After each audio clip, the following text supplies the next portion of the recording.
Greetings and salutations from Act Now. This video is about attention. You might not want to pay attention to this, but I suggest that you do. Alright, look, I just recently made a video called Self-Mastery Shorts, Attention Detention. I don't know if I'm going to keep that name, so if I'm referring to a video that doesn't have a name like that anymore, so what? But at least for now, that's what it's still named. Meaning that, at least for now, this one's going to be called Attention Detention number 2.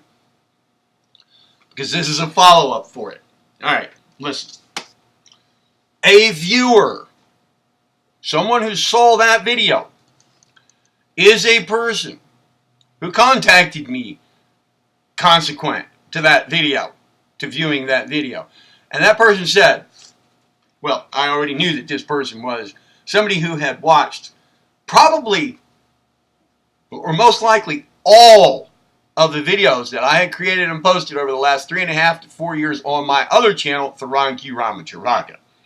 But almost all of which I also deleted.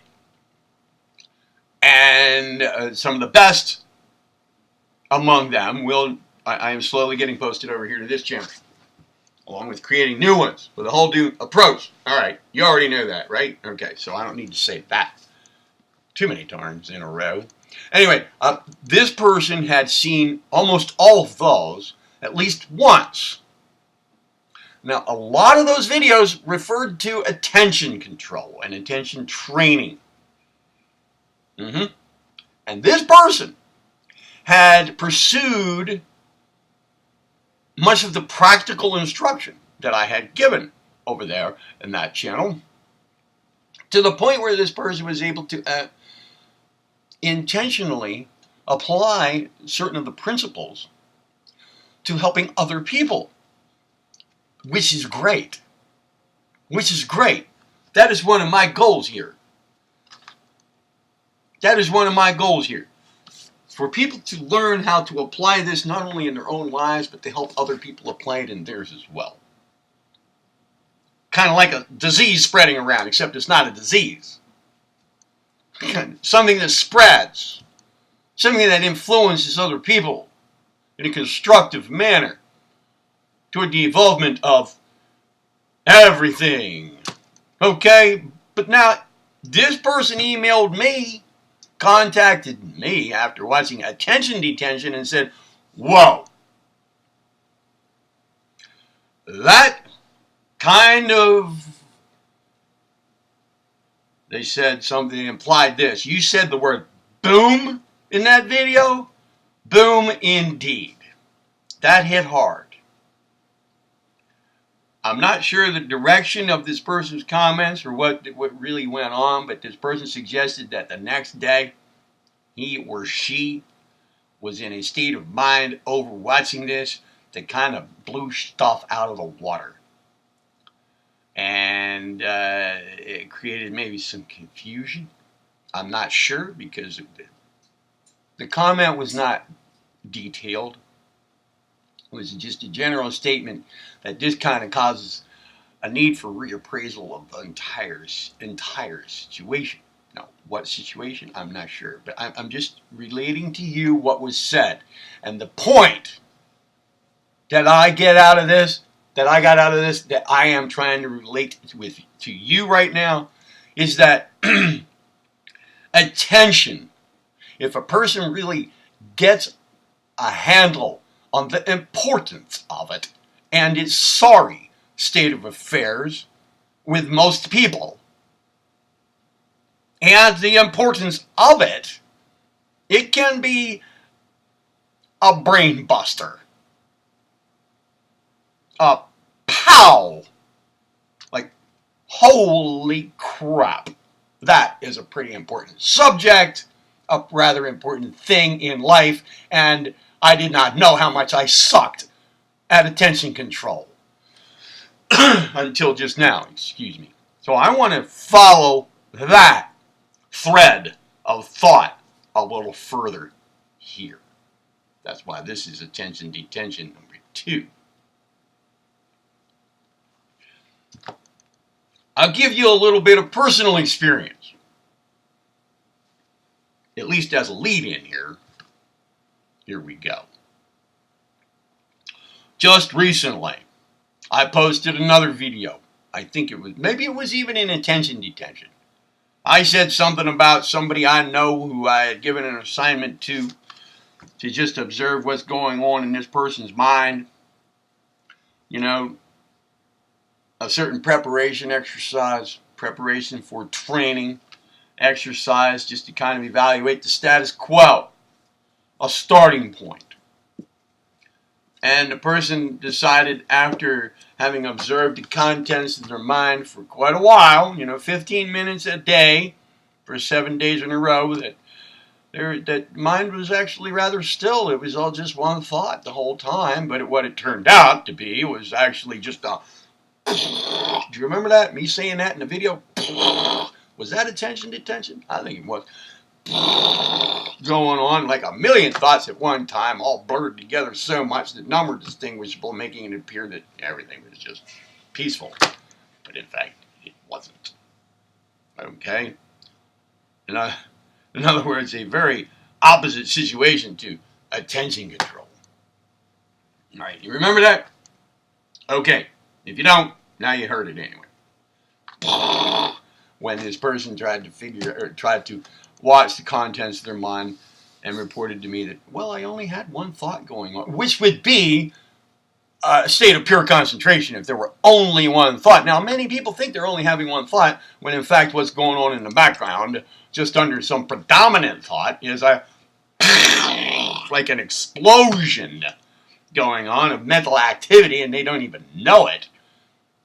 Because it's all blurred together so much, because all the thoughts are like climbing all over each other, like a can of worms when you shake it up, or if you have ants, or picture this, cockroaches, German cockroaches that have got into your Raisin Bran box and eaten all the Raisin Bran, and now they have bread in there to the point where the box is now full, the bag inside the box is now full, yeah, but it's cockroaches, and when you shake it up and open the bag and reach in for a handful of Raisin Bran, let's say, to maybe just chew on while you're talking to somebody, and what you get when you look down in there is cockroaches just climbing all over each other.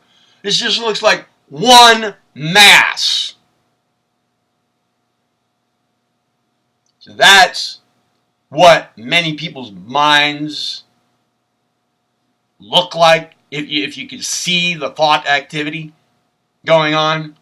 Just one mass, one thought, when actually it's so many thoughts climbing all over each other, they're not even distinguishable as unique and distinct thoughts, leading a person to believe that they're perfectly under control with respect to their attention, which has attention. It's the ability to focus mentally on something. So while many people think they actually have very good control over this, such that if they are talking on the phone, that's the only thing on their mind, that conversation, there's nothing else. And I say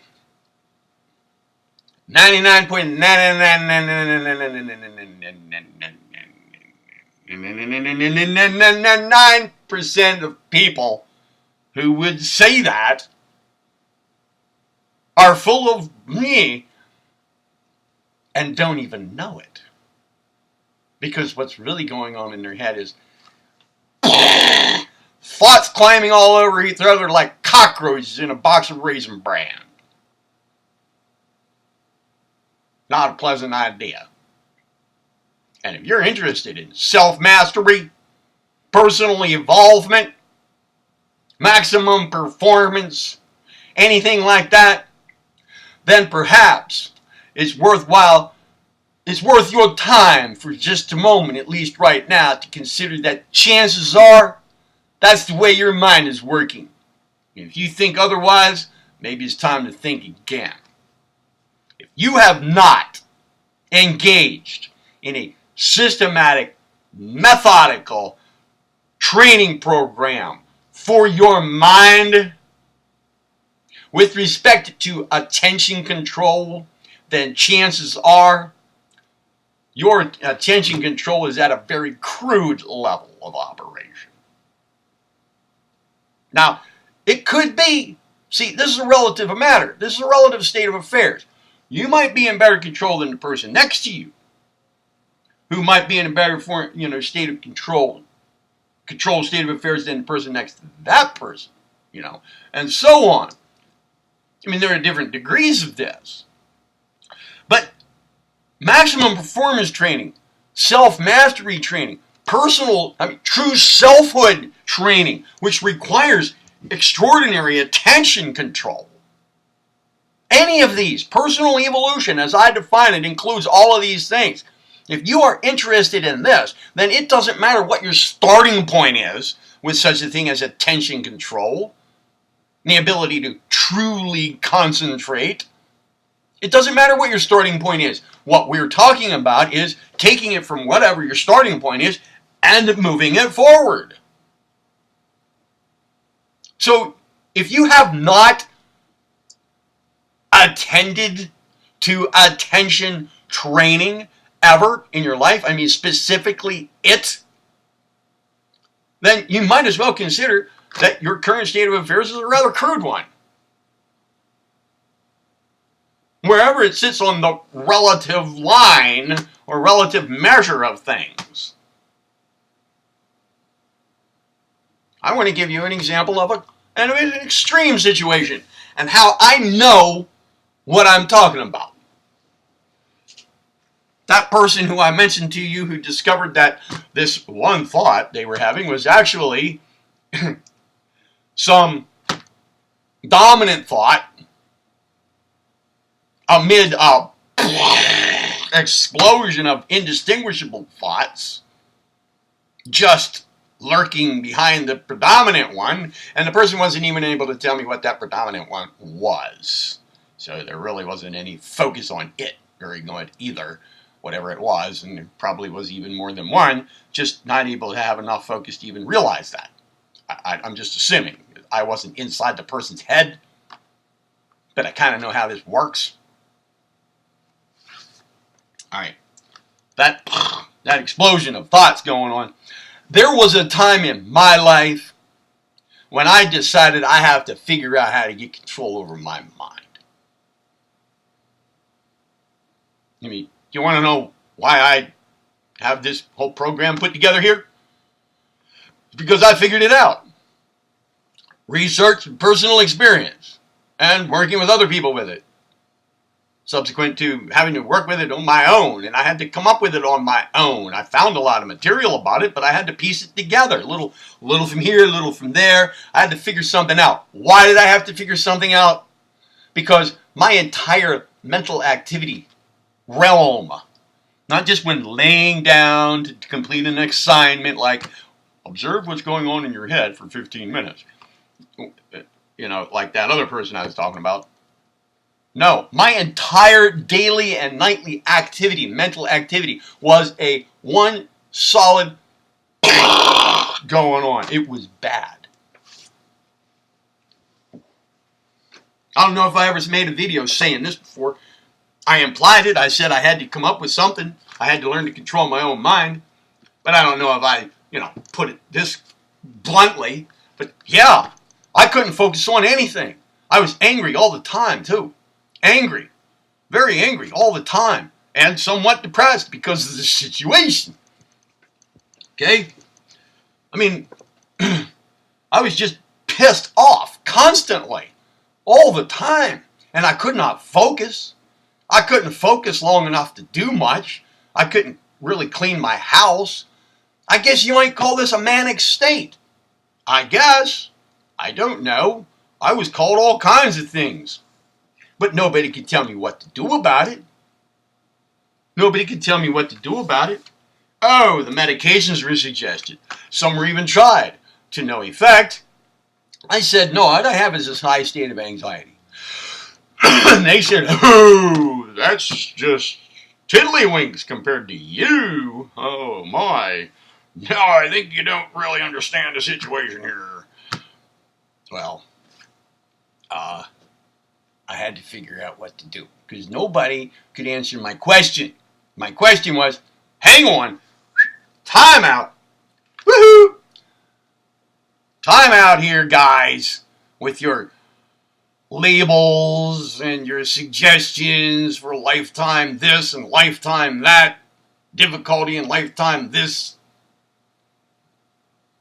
treatment, all of which I knew was just kind of like horse shit because pretty much the entire psychiatric and even psychological communities are, I think, driven by demons. I don't know, man, but anyway. Bullshit, in other words. I know that.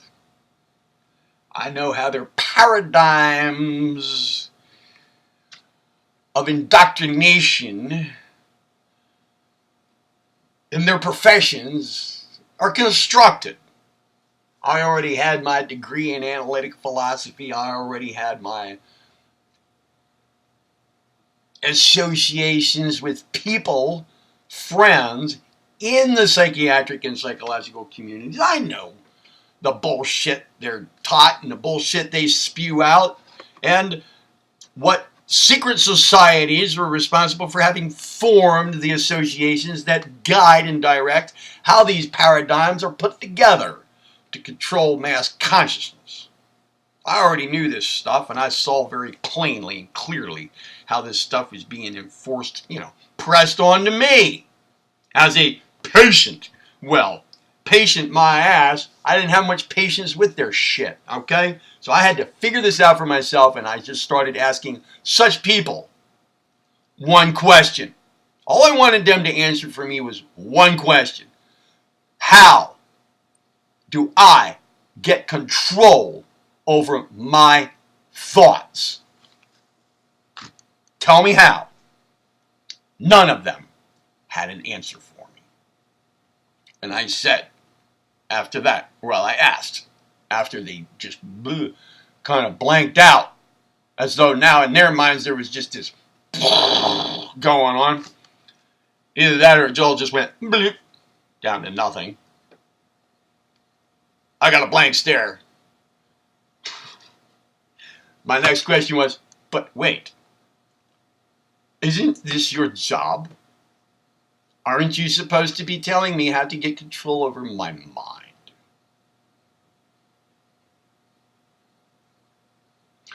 And then they seemed to shift around in their seats a little bit uncomfortably, so I kind of, metaphorically put here, left the office. And went home.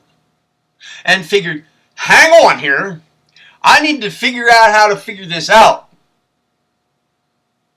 I need to get control over my mind, but it's out of control. So how am I going to get control enough to figure this out? How to get control over it. I can't focus on it. I have a real serious situation here, and I need to be able to focus enough to figure out what to do. Like, what my starting point is. Well, I backed this question up a couple of steps, I put it in reverse, and I backed up, and I thought, one question behind that is, okay, how do I get enough focus to figure out how to get focus enough to focus on what to do first? How do I address this? What's my way into this comprehensive, inclusive, overwhelming situation that is the condition of my mind? Well, then I had to back the question one more step further, like one block back even more, How do I get enough focus to even be able to focus on that? And I noticed that the same word kept popping up every time I backed the car up one step further, one block further. Focus seemed to be the question, seemed to be the key word. So I thought, well, maybe that's the key answer. But I didn't have much focus. That seems to be a major problem. That seemed to lie at the core of the situation insofar as that word kept popping up. Every time I backed the car up another block, it was that word again. But I didn't have much of that, of course. Clearly. Clearly. Well, there was a clear thought. So I dug out a book I had. Where is it? It's right here. This is not the same copy of it because that other one, I don't know what happened to it. But I had an older version of this book. This one has now been through a fire, so it has a little character. But that other one had plenty of character, too. This is the same edition and so forth. It's just not the same physical copy. The Master Key by L.W. De Lawrence of the De Lawrence Company in Chicago. This is, what's the date here? Kind of an oldie. 1914. I had a copy of that. And I got it out. I had it for, I don't know, 30 years. I got it out and I started reading it. And I started to do a few of the attention training exercises in it. And I got a better grip on my attention. But you see, listen, in that state of mind that I was in, it was very difficult to pursue any attention training. I mean, even reading any passages of the book came with great difficulty. Just focusing. I mean, at that point, it was hard to even do that. It was hard to focus on the instruction. So I had to force that. I had to actually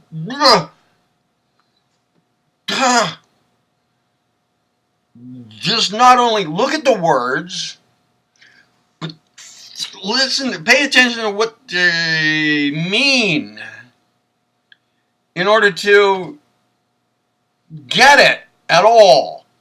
Then I would have to follow the instruction where it said, here's what to do with your mind. Here's an exercise to do, a training exercise, some kind of a practical thing to do.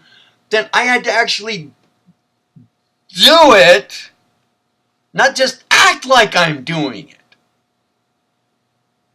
Not just do it to the best of my ability in this going on, but I had to break through that a little bit. I had to actually focus better than I could. I had to push the boundary of that ahead, or nothing was going to progress. So in other words, it wasn't just a matter of focusing on it to the best of my ability, and then focusing on it to the best of my ability next time, which is no more than I had before. No, I had to go beyond that. I had to really, actually act now and do it. What it was saying. If it said, focus to the best of your ability, in other words, push your focus, your ability to zoom in past the more than you did yesterday when you did this same thing, and tomorrow even more, then that's what I had to do. And that took some attention to the instruction. But where did I get that attention from if I had very little control over it? I pulled it out of my ass. I pulled it out of thin air. I wanted to do it. I had to do it. I realized the situation, the current state of affairs. I realized my starting point. Wherever it was, whatever it was, I wanted to improve the situation. And therefore, I did it by improving it, by pushing beyond where I currently was with attention, with respect to attention. I actually did as the instructions said to do. Keep pushing the boundary further. And the more I did that, the more I figured out or realized that I could, that it was actually possible.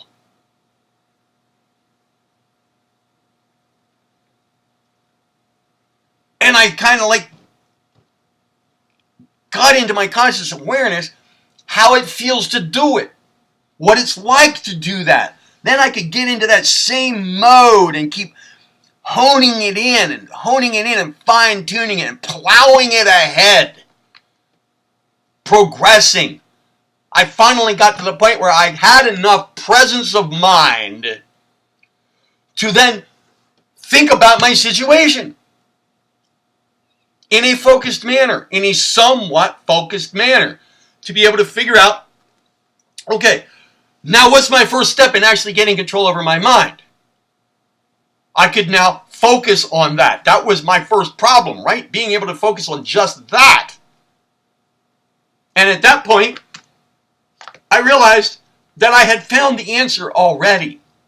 It was, the first step was attention control, because that could be applied to everything else. That was the first step. But it took getting some control over my attention to be able to get some control over my attention, to be able to get some control over my attention, to be able to figure out what the first step is in dealing with the overall general night and day going on in my head. I had found that first step. In arriving at the first, trying to figure out the first step, in being able to figure out the first step, I realized that that had been the first step. So the point here is, no matter what you are trying to accomplish here in persevering through my videos, whether it's some kind of self-mastery, whether it's, getting a better job, whether it's losing weight, whether it's quitting smoking, whether it's personally evolving, whether it's, because you're on a spiritual path, or because you want to figure out what's going on in this world for real, or, one aspect or another of self-mastery, some personal evolvement, some kind of maximum performance, it doesn't matter. However, whatever detail it is you're pursuing, or whatever just general picture of all of this that you are pursuing, attention control is your main tool. So if you've been taking it a little bit lightly, or pompously parading yourself around as some great possessor of attention control, and you're not going to pay attention to whatever I have to say about that, stop and shut up and pay attention. Get that? Pay attention. And apply it to some attention training. I give the tools for it here. Heck, I probably had 100 out of 480 videos on the Tharan Q Ramacharaka channel about that. And I think that perhaps the videos devoted largely to attention training were among the ones that got the least number of views, or people watched for the shortest lengths of time. Because who wants to think that they don't have control over such a rudimentary, fundamental, and elementary kindergarten thing? Well, go back to kindergarten then. That's all I can say. Put away your cookies and chocolate milk and pay attention to some attention training. Otherwise, you're still in attention detention. Maximize your performance. Evolve your life. Act now.